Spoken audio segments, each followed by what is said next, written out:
Hi, welcome to AFTV. Arsenal 3-0. Was it the perfect result for you? It was a perfect game, but first of all, I would just like to say rest in peace to Jimmy Greaves. Yeah, absolutely. He was a great striker. He was very unlucky not to make the cup final, the World Cup final in 1966. He was on the bench, and I'm pretty sure if there were subs, he would have rolled on. But it was a superb decision not to play him because the person who replaced him obviously scored 3 goals. But this is where he played for Chelsea, he played for Spurs, and he was a great striker. He was what Arsenal were looking for, the fox in the box. Didn't do much work outside the box, but he certainly banged goals. So I hope when we play Spurs on Sunday, we give him a round of applause because Are they going to have a minute silence for him? Because that is more than Hopefully. that is more than rivalry. It's true. So back to the game today. Yeah, I was looking forward to seeing some young players like Charlie, but because I've heard some reports he was like Fabregas and Jack Wilson at 16, but we weren't to be. Well, what I like is this manager. This is one of Arsene Wenger's failures, not to scoop up this competition. Man City have been scooping it up. They've just been scooping it up throughout the years. They've just been scooping it up. So what I think the manager's trying to do is trying to win this competition. So we have the mixture of players and a mixture of first team and reserves. Because it's a trophy at the end of the day. Most clubs would love a trophy. I know Arsenal have been winning trophies for the last 5 years. They've won a few FA Cups and a few Shields. But you've got to scoop this competition, and especially if we don't finish in the top 8, it's our route to European football for next season. So this cup is really important to you. Have you seen Arteta? He's gone strong in both games. Do you expect him to continue going strong all the way through to basically win this trophy?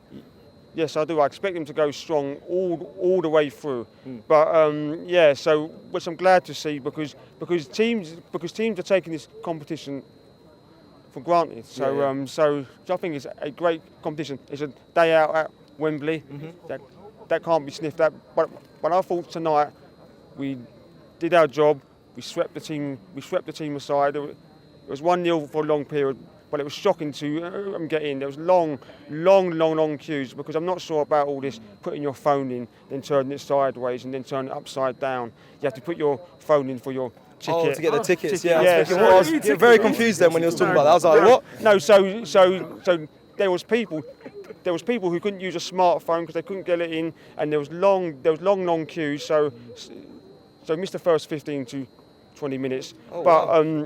Eddie, he scored a wonder goal, but it tells you where he's down the pecking order, because when the shirt numbers were handed out, he still stuck at 30.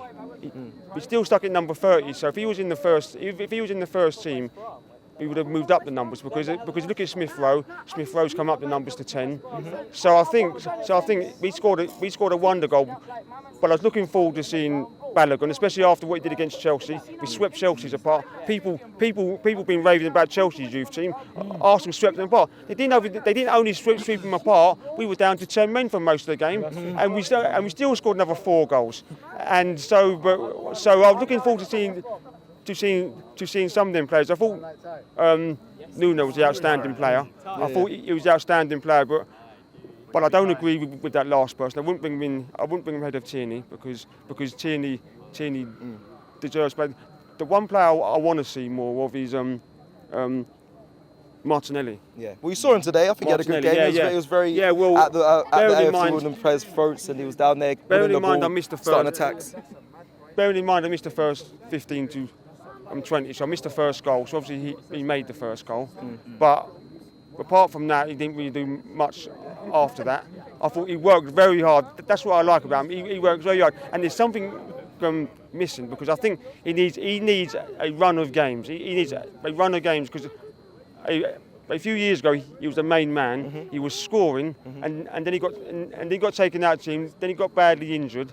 So I think the big difference in this game was when Saka come on. Saka, you can see why teams are chasing him, and I think teams are taking the piss. They want 40. I heard 50 million for him. He's better than Sancho. So Sanchez went for more than that. In this market, he's a £100 million player, considering his age and what he's done for his age and the appearances he's done. So I thought Saka changed the game, and Saka was outstanding. But what I will say is, they were poor, that team, but our back four was another clean sheet. Yep. I saw Rob Holding. He was good today. He had a full set of hair. I don't know where he got that hair from. He must have had, He had a hair transplant. He did. But I thought it was a good back. I thought it was good back four, and these clean sheets, because you win titles from having a solid defence, and if we can nick goals, I think we can win this competition. Perfect. Thank you very much.